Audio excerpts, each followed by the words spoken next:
Veja, página 25. Página 25. Vamos seguir. Acompanhando a evolução da educação cristã, podemos verificar que ela se desdobra em 4 grandes períodos, nitidamente diferenciados por seus caracteres extrínsecos, mas intimamente unificados por suas finalidades espirituais. O período apostólico, o período patrístico, o período monástico e o período escolástico. Tá? Então, essas são as 4 áreas, os 4 períodos, né, que vamos estar estudando hoje. E aí a educação cristã segue após isso com a educação dentro da reforma protestante, e a educação da atualidade, onde temos diversas instituições importantes que são mantidas, né, por algumas igrejas, estão dentro dessa filosofia, né, adotada por essas igrejas e que dão continuidade ao processo de educação cristã. Mas para entendermos esse processo histórico, o desenvolvimento dele, vamos estudar esses 4 períodos que são bem importantes aí, para a formação dessa mentalidade da educação cristã. E aí, estudando esses períodos, estamos estudando também uma parte importante, uma contribuição relevante para a formação da sociedade na qual estamos. Porque a educação cristã é uma participante intensa da formação da sociedade ocidental. Veja, no primeiro período, iniciou-se a difusão da doutrina cristã pela própria voz dos apóstolos. Então, os apóstolos são os primeiros educadores, uma vez que a sua missão não é apenas passar pelas terras pregando, tá? Apregoando o Evangelho e deixando para trás um povo sem maiores instruções. Na verdade, a orientação do nosso Senhor Jesus Cristo em relação ao trabalho a ser desempenhado por esses apóstolos é o discipulado, né? Aquilo que, inclusive, enfatizamos aí nessa aula da mordomia da igreja local, né? A gente deu uma visualizada aí na questão da grande importância que é, além de você fazer o evangelismo, as cruzadas evangelísticas, você dar uma atenção especial no discipulado desses que estão adentrando a igreja, que estão atendendo a mensagem do Evangelho. Então a gente chegou à conclusão de que o trabalho missionário, o trabalho evangelístico, as cruzadas evangelísticas, elas são 50%. A comunicação das boas novas, a comunicação do Evangelho. Mas seguido a isso, né, após a finalização positiva ante a comunicação do Evangelho, segue-se um trabalho de discipulado, onde a pessoa será fundamentada em cima das doutrinas básicas do cristianismo. Então ela será acompanhada, dúvidas têm que ser sanadas, palavra de apoio, tá certo? Incentivo, né, trazer uma educação cristã plena, para que a pessoa possa, de fato, amadurecer na fé e ser ela também uma discipuladora. Então, o discípulo forma discípulos, e assim vai nessa corrente, fortalecendo e ampliando aí os quadros da igreja, né, e expandindo o reino de Deus. Então, os apóstolos fizeram esse trabalho, e esse trabalho foi os primórdios da educação cristã. A educação cristã tem seu início nesse processo de pregação, evangelização apostólica, missões, principalmente discipulado. O primeiro período iniciou-se com a difusão da doutrina cristã pela própria voz dos apóstolos. No segundo período, operou-se a subordinação da cultura clássica aos ideais educativos do cristianismo. Qual é o processo que está se manifestando agora? Através do período chamado patrístico. A igreja alcançou uma grande difusão, né, pelos povos. Então a igreja, os representantes, né, os apóstolos, os discípulos dos apóstolos, os cristãos de modo geral. Por exemplo, no evento de Pentecostes, diz que tinham cristãos de todos os lugares, aliás, haviam judeus, né, cidadãos de todos os lugares do mundo, né, que estavam presentes ali para a grande celebração da Páscoa, do Pessach, né? E durante esse evento houve o Pentecostes, né? Na festa de Pentecostes houve a descida do Espírito Santo, por isso que dado a esse evento, dessa descida do Espírito Santo nessa época, o nome de Pentecostes, em referência à celebração que estava acontecendo em relação à cultura judaica. Veja que uma cultura judaica a cultura cristã está permeada da cultura judaica, né? Por isso que é tranquilamente chamada cultura judaica cristã, porque há muitos relacionamentos e muitos entrelaçamentos entre cultura judaica e cultura cristã.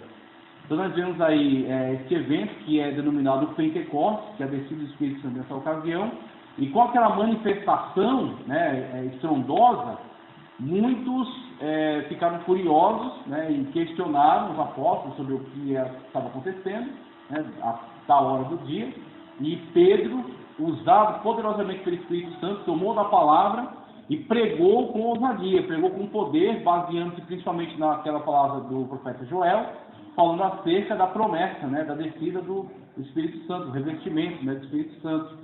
Então a primeira parte da profecia já está cumprida. A segunda parte é escatológica, que é o tempo do juízo, né, que também está visualizado ali. Mas aquelas pessoas que ouviram aquela pregação, dentre elas, uma grande massa aceitou a Cristo como seu único e suficiente Salvador. Então tiveram mais de 3.000 almas, é isso, que aceitaram a Cristo como Salvador nessa ocasião.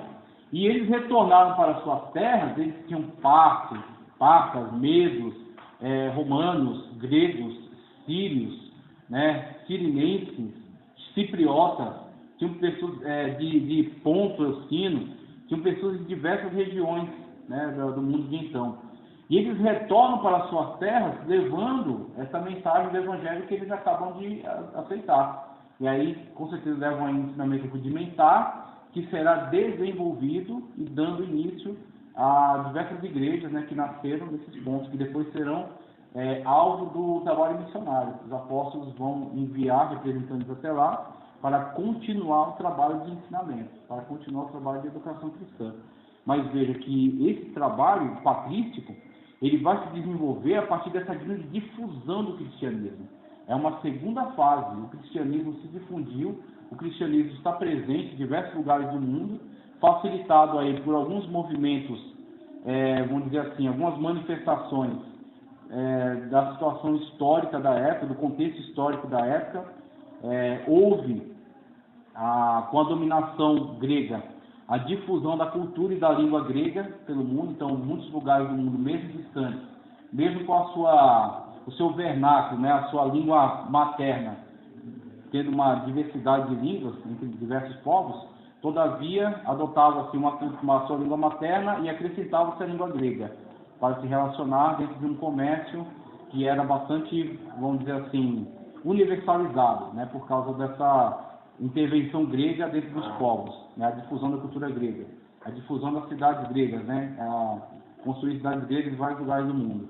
Então havia a facilidade por causa da língua. Se você falava o grego, você se comunicava em qualquer lugar do mundo. Você encontrava ali pelo menos um grupo que sabia se comunicar em grego, e a partir dali você pregava o evangelho, ganhando esse grupo para Cristo. Você tem ali representantes que vão pregar o evangelho na sua própria língua materna.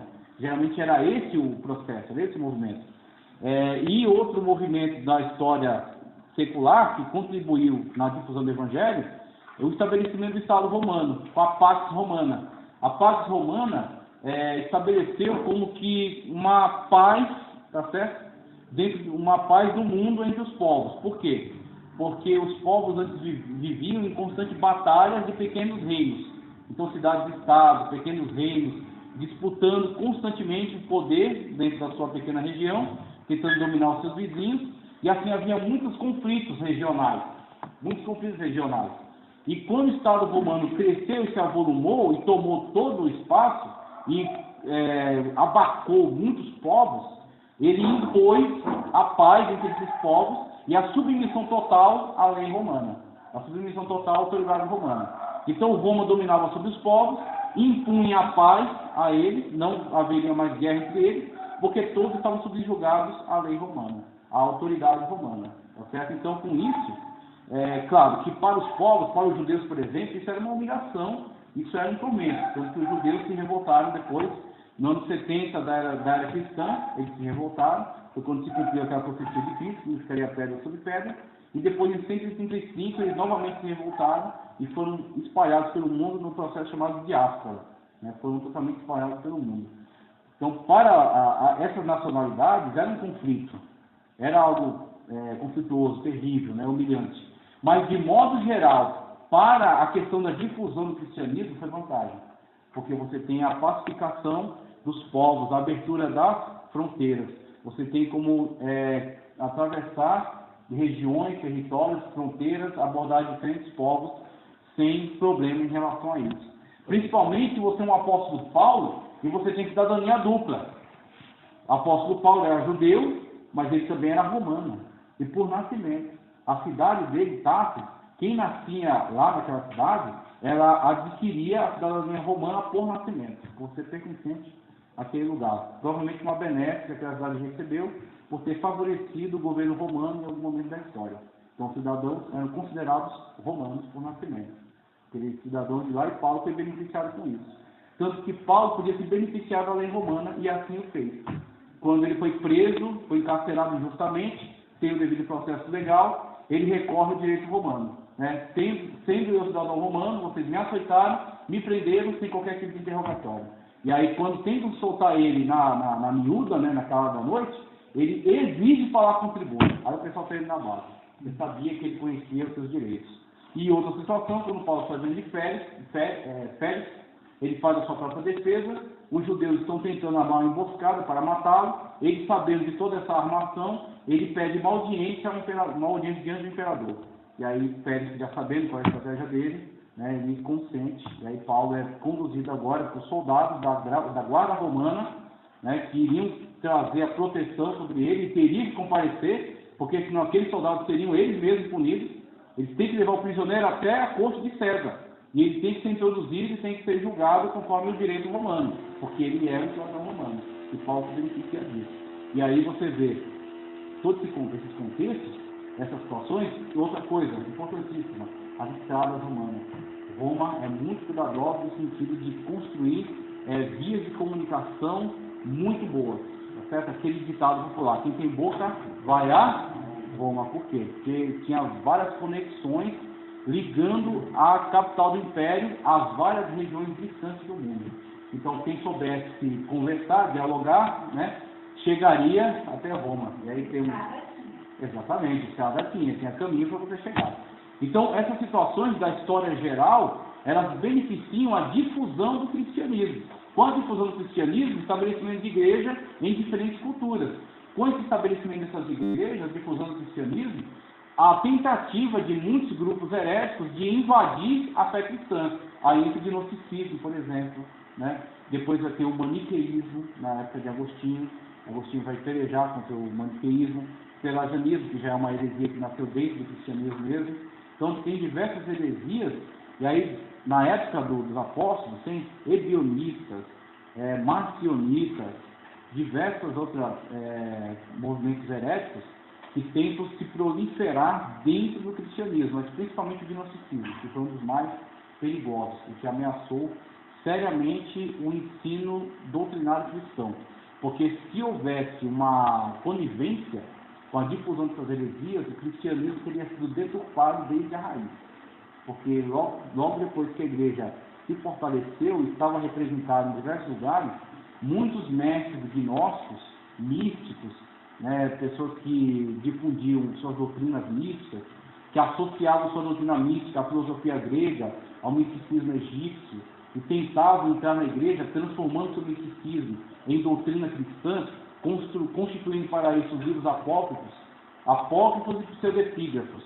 Apócrifo porque é um ensinamento que está contrastando com o ensinamento dos apóstolos, e é pseudepígrafo porque ele toma o nome de um apóstolo de uma maneira enganosa, tentando trazer autoridade para o seu escrito. Aí tem Apocalipse de Pedro, tem Atos de Paulo, tem Evangelho de Tomé, todos livros apócrifos e que tomam um nome de um apóstolo para trazer autoridade para si. Se não houvesse um movimento patrístico, a igreja teria sido atingida gravemente desde o seu início. Aí o movimento patrístico, qual é a intenção dele? É principalmente fazer a apologética. O que é a apologética? A defesa da fé. Então eles vão, durante muito tempo, se preocupar principalmente em defender a fé cristã dos ataques das heresias. Aí surge um tipo de educação cristã que vai estabelecer os dogmas, tá? O que os apóstolos pregaram de fato? O que são os textos autorizados pelos apóstolos? Quais são os textos que nos foram deixados por ele, que estão presentes nas igrejas? Tá certo? Qual é a doutrina pura do cristianismo? Tá certo? E o que são as deturpações dessa doutrina? Então, a educação no período patrístico, ela é muito polemista, vamos dizer assim, ela é muito aguerrida, ela é muito batalhadora, no sentido de ser uma educação que visa a afirmação da doutrina e a defesa contra as heresias. Tá? Então tem o período patrístico, que já é um período de desenvolvimento do cristianismo, tá? Então já temos aí a formação dos grandes dogmas do cristianismo, né? Não que eles tenham sido inventados nessa época, mas que eles sejam sintetizados a partir dos textos revelados, dos textos autorizados que estão presentes já dentro da igreja. Tá? Então isso são, vamos dizer assim, um estudo dos textos e uma constituição de uma doutrina sistemática sobre eles. Então temos aí uma sistematização da doutrina cristã. No terceiro período, verificou-se a conservação na tradição pedagógica patrística no meio das convulsões sociais e políticas que precederam a formação das nacionalidades modernas, que é o período monástico, tá? No período monástico você tem grandes convulsões sociais, o Império Romano se enfraquecendo, os bárbaros se proliferando, invadindo o Império Romano, destruindo a estrutura do Império Romano que havia. Então há uma fragmentação do poder, tá? Surgimento dos povos que vão dar origem às nações da Europa da atualidade, tá certo? Mas com isso há muita convulsão social, então, há muitas guerras, tá certo? Regionais, invasão, destruição, saque, sequestros, assassinatos, genocídios. Então, infelizmente, é uma época de muita convulsão social. É quando você encontra um movimento monástico, onde muitos representantes do cristianismo, eles se agregam em torno de comunidades fechadas, que vão estudar tanto o texto bíblico, quanto vão estudar os textos produzidos pela filosofia, os textos produzidos, né, pelos pensadores romanos, os textos da antiguidade, e vão copiar muitos textos desses, tá? Vão fazer grandes bibliotecas, e vão como que preservar o conhecimento filosófico e científico. Então os mosteiros vão se encarregar de preservar esse conhecimento.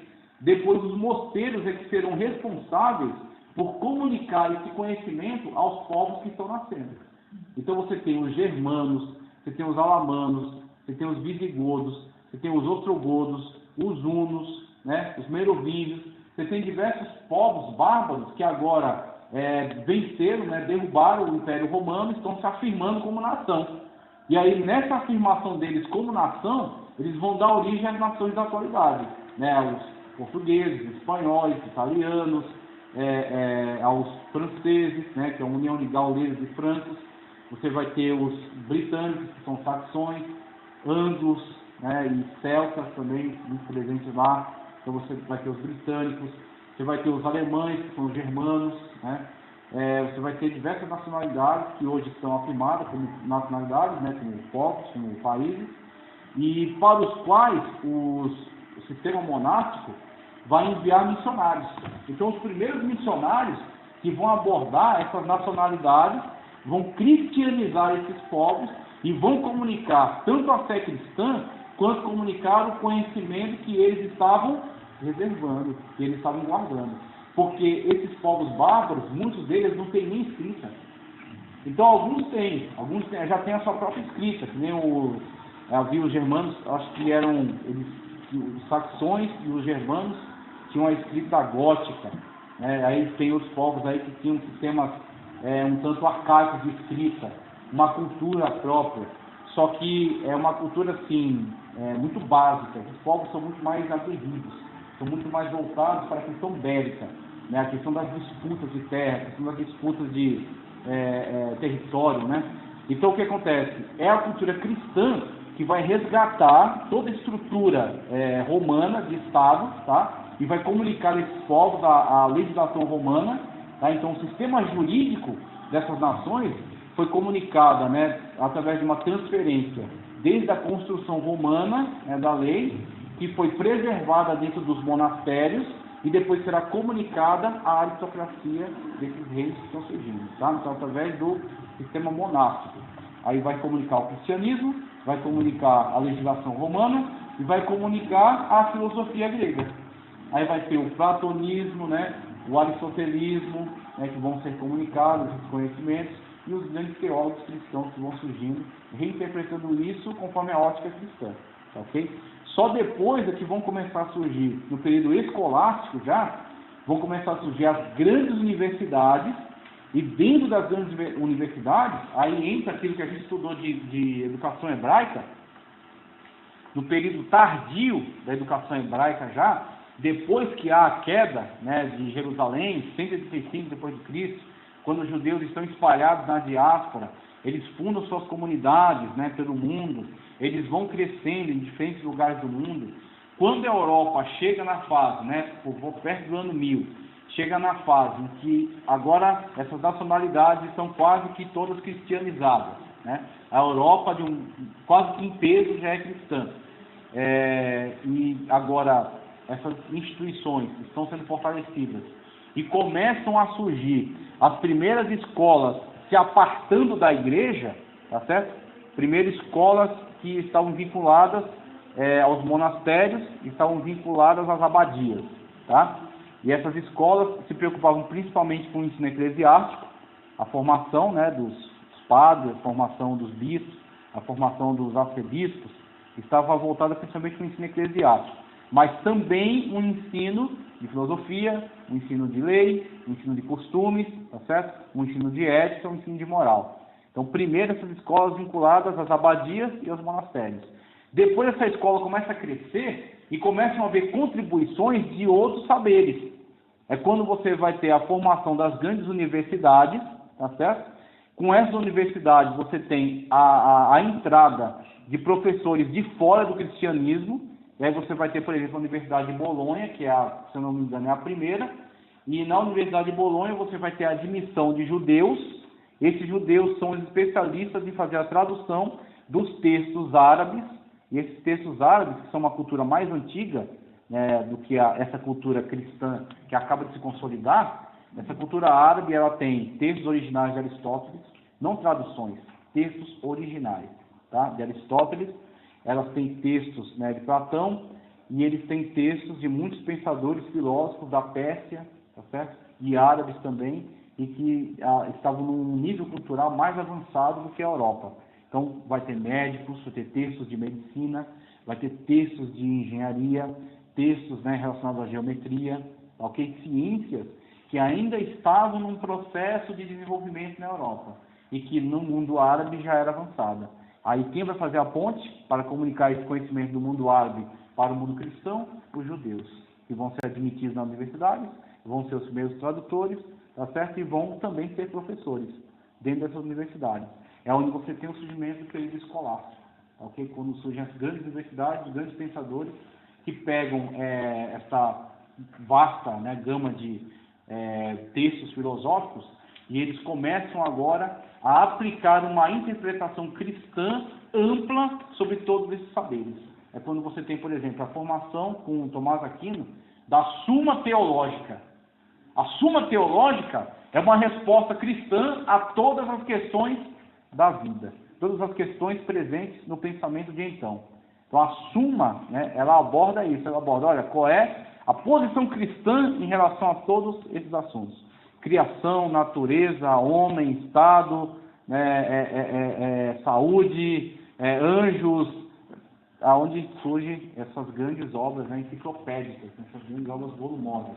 Tá? Então temos aí toda uma estrada, né, toda aí uma grande rodovia de desenvolvimento da educação cristã, com esses grandes expoentes aí, e depois vai vir a época da Reforma Protestante, que eu pretendo abordar também, onde você vai ter essa carga de informação já presente. Lutero, por exemplo, Lutero era conhecedor, tinha acesso a toda essa informação, e ele vai, de posse dessa informação, ele vai agora buscar a popularização dessa informação, com a formação, por exemplo, das primeiras escolas públicas. É o primeiro ensino voltado para educar todo o povo, não apenas uma aristocracia, como era uma mentalidade da Idade Média, aristocracia e clero, e o povo, né, simplesmente no servilismo, sem acesso a esses meios de educação, sem acesso a toda essa construção cultural. Agora, com a reforma, busca-se popularizar o ensino, né, traduzir os textos para as línguas dos países, que todos os textos eram em latim. Tá? Então você tem, na época de Alexandre, o grego. é a língua oficial. Quando cai a época de Alexandre, depois entra a época romana, mesmo assim mantém-se o grego, porque Roma adotou muito da cultura grega. Quando cai a época romana, né, há uma mistura de línguas faladas por esses diversos povos. Só que quando a igreja sobe ao poder e começa a cristianizar os povos, e começa a ter uma autoridade entre os povos, aí a igreja impõe o latim. O latim torna-se uma língua da ciência. Então você pode falar a língua que você